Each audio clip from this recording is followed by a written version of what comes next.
जफर, तुम एक काम करो, एक एक करके करवा दो, ठीक है ना? और अब बैठ जाओ।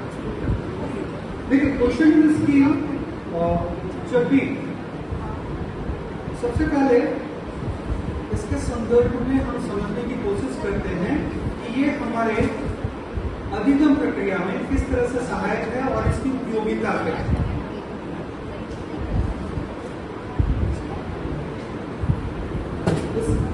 क्वेश्चनिंग इसकी प्राचीन काल से ही, जब हम कंटेम्प्रेरी इंडियन एजुकेशन में आप लोग देखे होंगे, वैदिक पीरियड से ही, जब गुरुकुल पद्धतियां थी, है ना, जब बच्चे टीचर्स के समक्ष बैठकर पढ़ते थे, तो ये बहुत ही उस समय के लिए बहुत प्रासंगिक हुआ करता था, जब बच्चे सिर्फ शिक्षक के पास ही बैठकर विद्यार्जन करते थे। तो जो भी पाठ शिक्षक बताया करते थे और एक छोटा सा डिबेट होता, उसमें प्रश्नोत्तरी होती थी, छोटे छोटे प्रश्नों का प्रारूप तैयार किया जाता था और बच्चों से पूछा जाता था।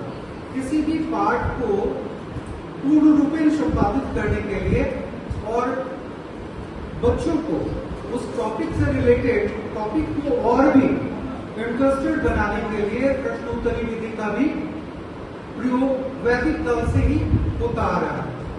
जब रचन विद्या प्रणाली थी, जब लेखन कौशल तो था ही, लेकिन ज्यादातर पाठ शिक्षक क्या करते थे, विद्यार्थी के साथ मौखिक प्रक्रिया में, है ना, कोई भी पाठ शिक्षक बोलते थे और विद्यार्थी सुनते थे। सबसे पहले इसी पर काम करते हैं कि क्वेश्चन का प्रारूप कैसा होना चाहिए। ठीक है, कोई भी पाठ हम पढ़ रहे होते हैं और जब पढ़ाने के लिए पढ़ रहे होते हैं तो मुझे एक लर्नर के हैसियत से, एक टीचर एजुकेटर के हैसियत से उस प्रश्नों का प्रारूप बहुत बेहतर तरीके से गंभीरता को उसको तैयार करना पड़ता है। देखिएगा, आप लोगों को जब हम लोग पढ़ाते हैं बड़े कक्षाओं के बच्चों के लिए, तो क्या करते हैं, व्याख्यान विधि से पढ़ाते हैं, है ना, लेक्चर मेथड के थ्रू पढ़ाते हैं। तो इसमें सबसे पहले देखिएगा कि छोटे छोटे प्रश्नों का प्रारूप टीचर्स आपसे करते हैं। हम मैक्सिमम लेवल पर एक स्किल का प्रयोग करते हैं। आप लोग देखे हैं ना, जब हम आपको पढ़ाते हैं, लिखाते हैं, उसके बाद फिर क्या करते हैं, थोड़ी देर के लिए रुकते हैं, उसके बाद छोटे छोटे प्रश्न पूछते हैं। वो प्रश्न कैसा होना चाहिए, बहुत ही शॉर्ट और वो टॉपिक से रिलेटेड होना चाहिए। इससे क्या होता है, विद्यार्थियों की एकाग्रता बनी रहती है और बच्चे रुचि लेना प्रारंभ कर देते हैं। और इसमें बच्चों को अवसर भी देना पड़ता है। जब हम प्रश्न निर्माण की प्रक्रिया में रहते हैं तो वो प्रश्न कैसा होना चाहिए, सार्थक होना चाहिए। तो सार्थकता से मतलब यहाँ पे क्या है, जब किसी टॉपिक को हम पढ़ा रहे हैं, जैसे हम अपने एक टॉपिक की बात कर रहे हैं, अभी आप लोगों को पढ़ा रहे थे लैंग्वेज डाइवर्सिटी, है ना, अभी रिसेंटली आप लोगों को पढ़ा रहे थे। तो लैंग्वेज डाइवर्सिटी में हम आप लोगों से प्रश्न, टॉपिक हो गया लैंग्वेज डाइवर्सिटी, भाषा की विविधता। तो इससे जो प्रश्नों का प्रारूप होना चाहिए वो कैसा होना चाहिए, आप लोगों ने देखा है। हम जो आप लोगों से प्रश्न किए थे, कैसे कैसे प्रश्न किए थे, आप लोग बता सकते हैं? कोई छोटा छोटा प्रश्न बता दो। अभी करेंटली तुम लोगों को रिसेंट क्लास पिछले कक्षा में कब हुआ है आप लोगों को लैंग्वेज डाइवर्सिटी, कितने दिन हुए हैं? हमको लग रहा है कि 2-4 दिन पहले की बात है, लैंग्वेज डाइवर्सिटी पढ़ा रहे थे, उसमें मातृभाषा आप लोगों को पढ़ाया था। तो क्या प्रारूप था, पहले आप बताइए, उसके बाद हम बताते हैं ये प्रश्न की सार्थकता या प्रश्न निर्माण हम कैसे करते हैं। क्या क्या प्रश्न पूछे थे तुम लोगों को, क्या मदर लैंग्वेज क्या होता है, उससे भी पहले हम पूछे थे भाषा क्या है और विविधता क्या है। अगर अंग्रेजी में लैंग्वेज की बात करते हैं और डाइवर्सिटी की बात करते हैं, तो लैंग्वेज क्या है और डाइवर्सिटी क्या है, तो इससे क्या होता है, बच्चे शब्दों को भी अच्छे से प्रयोग करना सीखते हैं।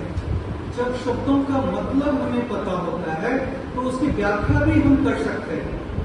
जब छोटे छोटे प्रश्नों को, छोटे छोटे प्रश्नों के प्रारूपों को हम बच्चों के पास प्रस्तुत करते हैं तो बच्चे क्या करते हैं, उसको जवाब देने की कोशिश करते हैं। और क्या करते हैं, प्रश्नों के निर्माण के संदर्भ में ये तो सबसे पहले टॉपिक से रिलेटेड होना ही चाहिए, वो किस तरह से व्यवहारिक जीवन में उसको प्रयोग कर सकते हैं। दूसरा है प्रश्नों के निर्माण हो गया, ठीक है, उसकी सार्थकता होगी और उसकी अस्पष्टता। जब भी हम प्रश्न पूछें तो उसकी अस्पष्टता होनी चाहिए, वो अस्पष्ट नहीं होना चाहिए। जब कोई भी टॉपिक तुम लोग पढ़ते हो तो उसमें जब तक अस्पष्टता नहीं होगी तब तक हमें समझ में भी नहीं आएगा। जब क्या होता है देखोगे, कई बार होते हैं शिक्षक पढ़ा रहे होते हैं तो कई ऐसे शब्द होते हैं जो स्पष्ट नहीं होते, ठीक है, और बाय द वे टीचर पढ़ा रहे हैं और बच्चे स्पष्ट रूप से सुन नहीं पा रहे तो वो भी अस्पष्ट हो जाता है और अधूरा भी रह जाता है। उसमें क्या करते हैं टीचर्स, क्या करते हैं, क्रॉस चेक करते हैं। क्रॉस चेक करते हैं ना, कभी कभी तुम लोग देखे होंगे क्लासरूम में जब तुम लोग बात कर रहे होते हो तो टीचर क्या करते हैं, उन्हीं बच्चों को पूछते हैं प्रश्न कि उनका ध्यान है या नहीं है, ठीक है। तो वो अस्पष्टता भी होनी चाहिए, ठीक है। उसके बाद है वो संक्षेप में होना चाहिए। प्रश्न निर्माण में सबसे पहले है उसकी प्रासंगिकता क्या है, अस्पष्टता होनी ही चाहिए और वो संक्षिप्त रूप में होना चाहिए। ये तीन बातें हैं मुख्य रूप से। और उसकी विशिष्टता क्या है और व्याकरण संबंधी शुद्धि है या नहीं है। मान लो यहाँ पे सोशल साइंस के बच्चे हो, साइंस के बच्चे हो और कॉमर्स के भी बच्चे हो, है ना। कितने लोग यहाँ पे हैं अभी सोशल साइंस के, ठीक है। कितने लोग हैं साइंस के और कितने लोग हैं लैंग्वेज के, है ना। तो अभी जो हमारा ये प्रश्न पूछने की प्रक्रिया थी, ये जो प्रश्न हम पूछे, क्यों पूछे, यहाँ पे तो विषय तो पूछना कोई जरूरी नहीं था आप लोगों का, तो हम प्रश्न क्यों पूछ रहे हैं आपसे कि आपका विषय क्या था, इसके पीछे हमारा क्या मकसद है बताइए। किसी भी टीचर्स को आपके विषय और विषय से संबंधित विषयों के बारे में अगर पूछे जा रहे हैं तो टीचर का मकसद क्या है। अभी जैसे हम आप लोगों से पूछे कि साइंस कितने बच्चों का है, सोशल साइंस कितने बच्चों का है, लैंग्वेज कितने बच्चों का है, तो मेरा मकसद क्या है बताओ।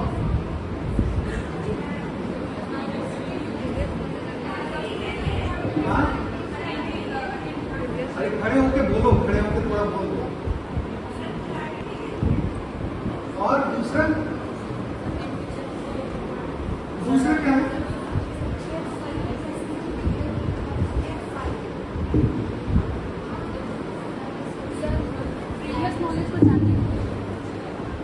प्रीवियस नॉलेज चेक करने के लिए तो हम क्वेश्चन करते ही करते हैं, ठीक है ना, व्यवहारिक तौर पर।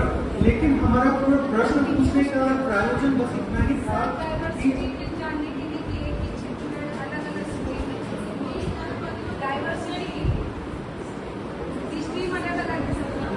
नहीं, देखिए हम आपको बता रहे हैं, आपको बैठ जाए। हमारा जो अभी प्रश्न पूछने का मकसद था वो सिर्फ इतना ही था कि आप लोग इस वर्कशॉप में यहाँ पे जो बैठे हैं वो फिजिकली प्रेजेंट हैं या मेंटली प्रेजेंट है। मेरा बस इतना ही मकसद था कि आप लोग सही में यहाँ पे बैठे हैं या नहीं है। उसके बाद हम टॉपिक पर बात करेंगे, ठीक है ना। हम आप लोगों को बताएं कंपोनेंट्स ऑफ क्वेश्चनिंग स्किल। तो सबसे पहले क्या बताया आप लोगों को, सबसे पहले हम कंपोनेंट्स में क्या बताया, कोई बता सकते हो अभी क्या हम डिस्कस किए आप लोगों से। प्रश्न निर्माण, है ना। तो प्रश्नों का निर्माण कैसे करें, जब तुम लोग पढ़ाने जाओगे स्कूल में किस क्लास के